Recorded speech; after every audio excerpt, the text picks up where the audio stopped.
Kim Chiu at Paolo Avellino, idinaan harutan sa kape at tinapay na date sa France. Happy-happy ang Kim Paulandia dahil may harutan na sina Kim at Paolo sa X-Media. Sagutan kasi sila sa kanilang mga post at ito yung thank you nila sa suporta ng viewers sa kanilang serye na may mensahe pa rin ni Kim na bonjour at sinagot ni Paolo na salitang friends na kung saan kung isasalin nito sa Ingles ay, would you like to have a coffee and croissant with me? Wow! Bonjour, no? Bonjour. Wow. Bonjour. Bonjour ba o bonsoir? Bonjour. Hayaan mo na. Oo nga. O di, ganun yun. Ang inaasahan talaga natin, paramdam, di ba? Humirito tong si Kim. Kumasa naman tong si Paolo. O di, nangisay kayo, di ba? Sa kilig. Yun ang mga paramdam nitong dalawang to na hindi natin inaasahan. Pero malakas ang kilig at kiliti sa ating lahat, sa inyong lahat. Pero at least nakikita ko si Paolo, everyday naman nag-update siya sa kanyang mga social media tungkol sa serye nila, di ba?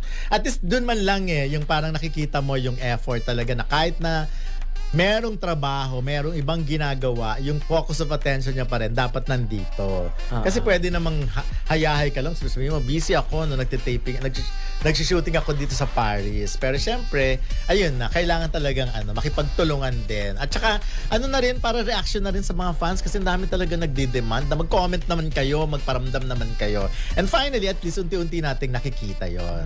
Nasaan ba si Kim? Nasa Paris na ba? Yun lang ba ang patuloy ng pinag-uusapan. Nakakatawa lang kasi yung mga comment na iba sinasabi, work to death daw si Paolo ngayon in preparation para sa kambal. Kambal na ano? Kambal na magiging anak. Kambal na show nila. Oo nga, kambal ang show nila sa Kimpa World Tour. Dala-dalawa yan sa Anima at saka sa Redwood. Tapos yung isa naman sa Toronto at saka sa ano ba yung isa? Toronto at saka sa meron pang isa basta anyways, kambal talaga. Kayo naman talaga. Hindi. Eto, tulad nga nung live ko kanina, posible itong dalawang to, pag umuwi din sa Pilipinas, ay sisingit yan ng bakasyon. Sana ganun nga. Kasi si Kim, talagang rigid yung training niya pagdating dyan sa project na gagawin niya. At yung si Paolo, sinusulit niya talaga yung oras ng production para matapos na itong dyan sa Fransa, para matapos yung kanyang project. Dahil pag nag-extend pa sila dyan, mahal na. Mahal ang babayaran sa production. At saka lalo na dun sa mga nagtatrabaho dyan ng mga locals dyan, mga friends. Hindi po pwedeng, pag nagtrabaho ka, gumawa ka ng pelikula abroad, hindi po pwedeng hindi ka magsama ng mga locals workers dyan. Parang kasi part nasa yun equity yan, part ng equity. Mahal na, hindi na sila makakabalik dyan dahil ang pamasahe pa. Lalo ngayon, ang pamasahe, grabe correct. no. Ang pamasahe sa aeroplano, dahil alis nga ako, may pupuntahan ako sa... So, nagmahal na ba? Dahil 10 na. Dati? Dati, lang, mga 6, 7. Grabe. Well, Ngayon, mahal na. Parang sa abroad na lang pupunta pag ganyan. Oo, kasi nga, marami kasi pambili ng si Don Don. Ayan. Okay, sabi niya, nakakatawa. Yes, pa magkasama po sila. Binuking na kanina ni Kuya Jong sa Showtime. Wow. Feeling ko isang chef ang role ni Kim sa next project niya with Paolo. Ayan, binabasa ko yung mga comments dito. Sabi ni Reverend Starkey, yung naapektuhan ng mga Kim Pao na di solid at panatag, 50-50 na Kim Pa. Ako wala talaga akong pake. Pinaniniwalaan kung gusto kong paniwalaan. Kung dilulu ako, didululu. Sabi ni Jong kanina sa Showtime, hello daw sila ni Kim kay Paolo. Ayun na. Eto naman sabi nga ni Carlos Miguel, basta po winner ng Kim Pao sa dami ng ads at online views. Yung iba kasi pre-pandemic pa ang mindset. Dumaan na kasi tayo sa pandemya, nag-iba na din ang viewing habit. Totoo yan. And Maria Elena Agustin, wow, manifesting yung kambal. Doon ako naaliw sa kambal Oo nga, nakakaloka. Work to the max kasi nga preparation sa kambal. Pero bongga talaga si Jong tsaka si si Jong talagang bubukingin talaga si Kim. Parang sinasabi lang naman ni Jong na, Kim, hello mo kami kay Paolo dyan. Parang gano'n. Meaning magkasama. Hindi naman magjo-joke yung gano'n, ang gano'n lang. Oo nga, baka nga totoo. Ayun na. So siguro sinabi ni Kim na kung kailan ka babalik kasi. hindi. Sinabi ni Kim ganito 'yan. Nung nalaman niya beforehand na si Paolo ay gagawa ng pelikula sa Paris. Siyempre, meron siyang gagawing project. Sinabi Yes. niya kung pwede mag-training na rin siya doon sa Paris. Ay, oo naman. kung culinary lang naman yan, Yeah. pwede naman siya dito. Ang dami-dami rin namang mauusin. Pero syempre, baka ibang putahe ang kailangang pag-aralin ni Kim. Meron din naman dito. Well, iba Ano kasi kayang pag sa putahe yan? Iba kasi pag sa France. Baka ibang putay ang kinakain na doon. Kaya nasabing kambal. Chararat! Tawan-tawa ako sa kambal. Feeling mo ba kambal talaga magiging anak nila? Sa unang magiging anak nila? Meron ba? Meron bang history ng kambal ang pamilya nila Paolo? Wala akong alam eh. Well, pwede naman siguro. Yung kay Kinakim, wala rin akong alam. Well, kung gagawin nila yan, idadaan sa isang clinical procedure. Total, Diba? aminado naman Pwede si Kim na naka-freeze na ang kanyang mga channeling. Mukhang kinikilig ang fans sa tambalan ni na Kim Chiu at Paolo Avellino matapos silang makita na nag-e-enjoy sa isang cute at simpleng kape at tinapay date sa France. Sa mga lumabas na kwento at clips, hindi lang basta chill date ang ganap. Halatang may halong harutan, asaran at natural na chemistry. Yung tipong casual lang na tambay sa cafe pero puno ng kilig moments na lalo pang ikinatutuwa ng fans ng kanilang love team. Marami ang nagsasabi na ang effortless ng vibe nila. Parang hindi scripted, very genuine. Ramdam yung closeness kahit simpleng usapan lang over coffee and bread. Hindi rin maiiwasan ng netizens na mag-speculate kung may something deeper ba talaga sa pagitan nila o kung work-related bonding lang. Pero kahit ano paman, isang bagay ang sure. Patok na patok ang kanilang pairing at patuloy na sinusubaybayan. Sa totoo lang, kahit mukhang kilig news siya, kailangan pa ring tignan ng medyo grounded. Yung ganap ni na Kim Chiu at Paolo Avellino sa France, pwedeng personal bonding lang, magkaibigan na nag-e-enjoy sa trip, work-related, promo, shoot o project, o fan service o publicity na sinasakyan ng fans. Normal sa showbiz na gawing big deal ang simpleng coffee date, lalo na kung may love team na sinusundan. Yung harutan na nakikita ng fans, minsan natural, minsan naman napapalakas lang dahil sa editing o perception. Opinyon ko, cute at nakakatuwang panoorin yung ganitong moments, lalo na kung fan ka. Pero hindi agad ibig sabihin na may romantic relationship na talaga. Mas okay i-enjoy siya bilang kilig content kaysa mag-assume agad. Kung tutuusin, ang mas interesante dito ay kung gaano ka-effective ang chemistry nila. Kasi kahit simpleng kape at tinapay lang, pinag-uusapan na agad. Yung balita tungkol kina Kim Chiu at Paolo Avellino na nagkaroon ng kape at tinapay date sa France ay isang magandang halimbawa kung paano gumagana ang kilig culture sa Philippine showbiz. Simple pero sobrang impactful.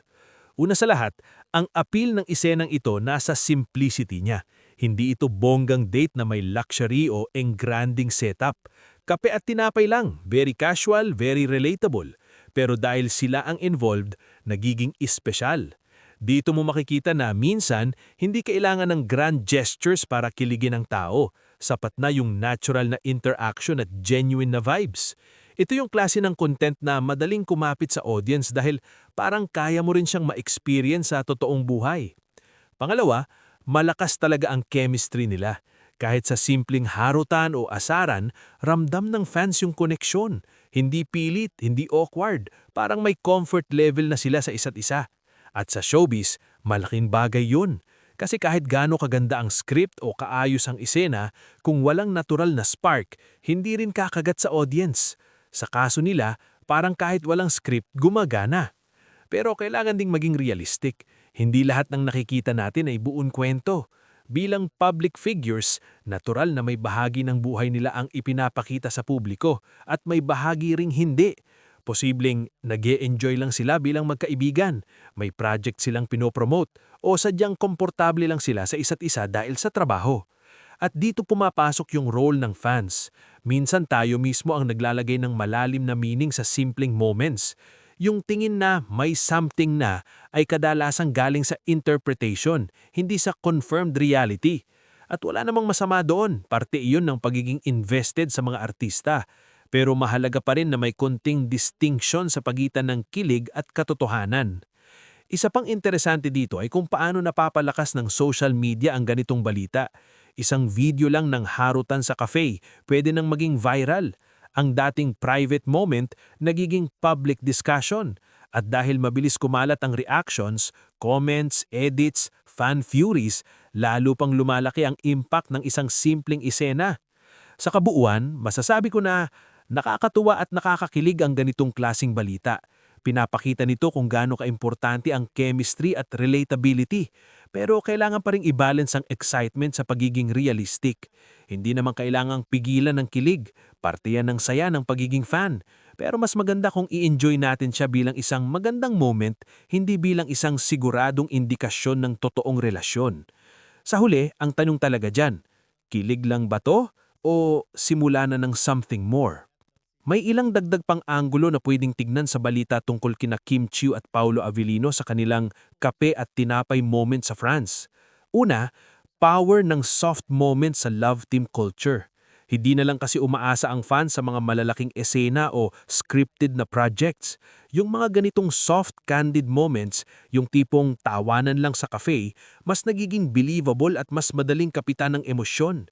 Parang mas totoo siya kaysa sa esenang galing sa script. Pangalawa, timing ng exposure nila. Kung mapapansin, ang ganitong klasing sightings kadalasang lumalabas kapag may upcoming project, may ongoing hype o peak ng interest ng fans. Hindi man ito confirmation na promo, pero malaking factor ang timing sa kung bakit lalong napapansin ang ganitong moments. Pangatlo, image evolution nila bilang artists. Si Kim kilala sa pagiging bubbly at expressive, naman si Paolo ay mas reserved at intense ang dating. Kapag pinagsama, nagkakaroon ng contrast na interesting panoorin. Yung harutan nila sa cafe, parang meeting point ng dalawang magkaibang personality at doon nagiging engaging. Sa fan investment at shipping culture. Sa totoo lang, hindi lang ito tungkol sa kanila. Malaki rin ang role ng fans. Kapag nakita ng audience na may chemistry, sila na mismo ang gumagawa ng edits, nag-a-analyze ng body language at bumubuo ng sariling narrative. Kaya kahit simpleng tinapay at kape lang, nagiging parang romantic milestone sa mata ng fans. The France factor. Hindi rin maikakailan na may dagdag kilig ang setting. Ang France ay madalas i-associate sa romance, cafes, slow mornings, intimate conversations. Kahit simpleng upo lang sa isang cafe doon, may automatic romantic vibe na. Controlled versus candid content. Interesting ding tanong, gaano ba ito ka-candid?